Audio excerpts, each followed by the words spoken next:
ಕರ್ನಾಟಕ ಸರ್ಕಾರ ಮಾನ್ಯ ಮುಖ್ಯಮಂತ್ರಿಗಳು ಮಾನ್ಯ ಶಿಕ್ಷಣ ಸಚಿವರು ತಗೊಂಡಂಥ ತೀರ್ಮಾನ ಕರ್ನಾಟಕದ ಮಕ್ಕಳ ಭವಿಷ್ಯ ಮತ್ತು ಬದುಕು ಅದನ್ನು ಮನಸ್ಸಲ್ಲಿ ಇಟ್ಕೊಂಡು ಐತಿಹಾಸಿಕವಾದಂಥ ತೀರ್ಮಾನವನ್ನು ಕರ್ನಾಟಕ ಸರ್ಕಾರ ತಗೊಂಡಿದೆ. ಕನ್ನಡ ಮಕ್ಕಳ ಶಾಪ ವಿಮೋಚನೆ ಆಗಿದೆ ಅಂತ ಹೇಳಿ ನಾನು ಹೇಳಲಿಕ್ಕೆ ಇಷ್ಟಪಡ್ತೇನೆ. ಹಿಂದಿಯ ಹೇರಿಕೆ, ಹಿಂದಿಯ ದಬ್ಬಾಳಿಕೆ ಎಷ್ಟರ ಮಟ್ಟಿಗೆ ಕನ್ನಡದ ಮಕ್ಕಳ ಭವಿಷ್ಯವನ್ನು ಹಾಳು ಮಾಡ್ತಿತ್ತು ಅಂದರೆ 2024ರಲ್ಲಿ ಒಂದು ಹಿಂದಿ ಸಬ್ಜೆಕ್ಟಿಂದ ಭಾಷೆಯಿಂದ ಸುಮಾರು 90,000 ಮಕ್ಕಳು SLCಯಲ್ಲಿ ಫೇಲಾದಂಥದ್ದು. 2025ರಲ್ಲಿ 1,40,000 ಮಕ್ಕಳು ಒಂದು ಹಿಂದಿ ಭಾಷೆಯ ಸಬ್ಜೆಕ್ಟಿಂದ ಫೇಲಾದಂಥದ್ದು. ಪ್ರತಿ ವರ್ಷ ಲಕ್ಷಾಂತರ ಮಕ್ಕಳ ಭವಿಷ್ಯ ಹಾಳು ಮಾಡ್ತಿದ್ದಂಥ ಹಿಂದಿ ಭಾಷೆಯ ಒಂದು ಸಬ್ಜೆಕ್ಟು ಒಂದು ವರ್ಷ ನಮ್ಮ ಮಕ್ಕಳ ಭವಿಷ್ಯ ಹಿಂದೆ ಹೋಗ್ತಿದ್ದಂಥ ಕಾಲ. ಬಹುಶಃ ನಿನ್ನೆ ತಗೊಂಡಂಥ ಕರ್ನಾಟಕ ಸರ್ಕಾರ ತಗೊಂಡಂಥ ತೀರ್ಮಾನ ಕನ್ನಡ ಮಕ್ಕಳ ಇಲ್ಲಿವರೆಗೂ ಏನು ಶಾಪಗ್ರಸ್ತರಾಗಿದ್ದಂಥ ಮಕ್ಕಳ ವಿಮೋಚನೆ ಆಗಿದೆ ಅಂತ ಹೇಳಿ ನಾನು ಹೇಳಲಿಕ್ಕೆ ಇಷ್ಟಪಡ್ತೀನಿ. ಅದಕ್ಕಾಗಿ ಕರ್ನಾಟಕ ಸರ್ಕಾರವನ್ನು, ಮಾನ್ಯ ಮುಖ್ಯಮಂತ್ರಿಗಳನ್ನು, ಮಾನ್ಯ ಶಿಕ್ಷಣ ಸಚಿವರಾಗಿರುವಂಥ ಮಧು ಬಂಗಾರಪ್ಪನವ್ರನ್ನ ಕರ್ನಾಟಕದ ಕನ್ನಡಿಗರ, ಕನ್ನಡದ ಮಕ್ಕಳ ಪರವಾಗಿ ನಾನು ವಿಶೇಷವಾಗಿ ಅಭಿನಂದಿಸ್ತೇನೆ. ಇಂಥ ತೀರ್ಮಾನ ಆಗಬೇಕು.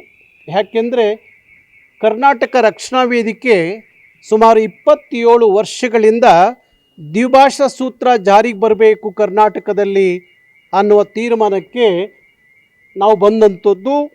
ನಿರಂತರವಾಗಿ ಆ ಚಳವಳಿಯನ್ನು ಮಾಡಿಕೊಂಡು ಬಂದಂಥದ್ದು. ಈಗ ನಿನ್ನೆ ನಾನು ಸನ್ಮಾನ್ಯ BJPಯ ರಾಜ್ಯಾಧ್ಯಕ್ಷರಾಗಿರುವಂಥ ವಿಜೇಂದ್ರ ಅವರ ಹೇಳಿಕೆಯನ್ನು ಗಮನಿಸಿದೆ. ಅವರು ಹಿಂದಿ ಕಲಿಕೆಯನ್ನು ಕೈಬಿಟ್ಟ ಕಾರಣಕ್ಕೆ ಕನ್ನಡದ ಮಕ್ಕಳ ಭವಿಷ್ಯದ ಬಗ್ಗೆ ಮಾತಾಡಿದ್ದಾರೆ.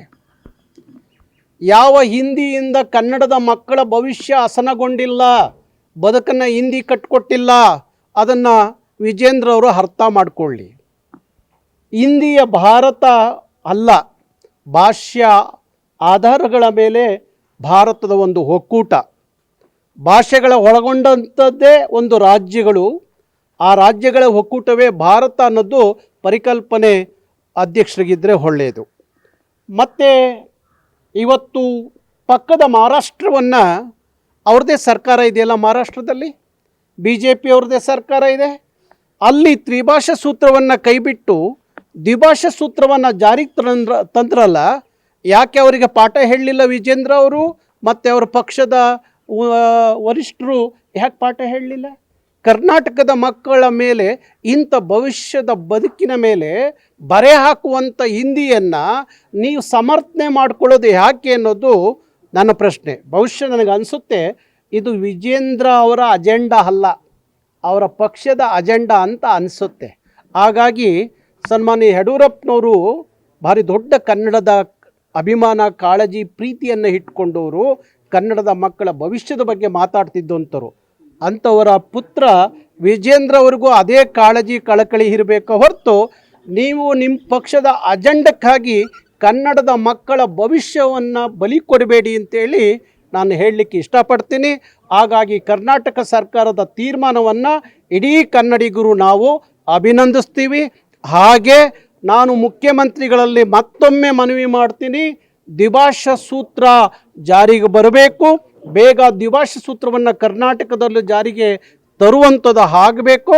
ಅದಕ್ಕಾಗಿ ನಮ್ಮ ಚಳುವಳಿ ಮತ್ತೆ ನಾವು ಪ್ರಾರಂಭ ಮಾಡ್ತಾ ಇದ್ದೀವಿ.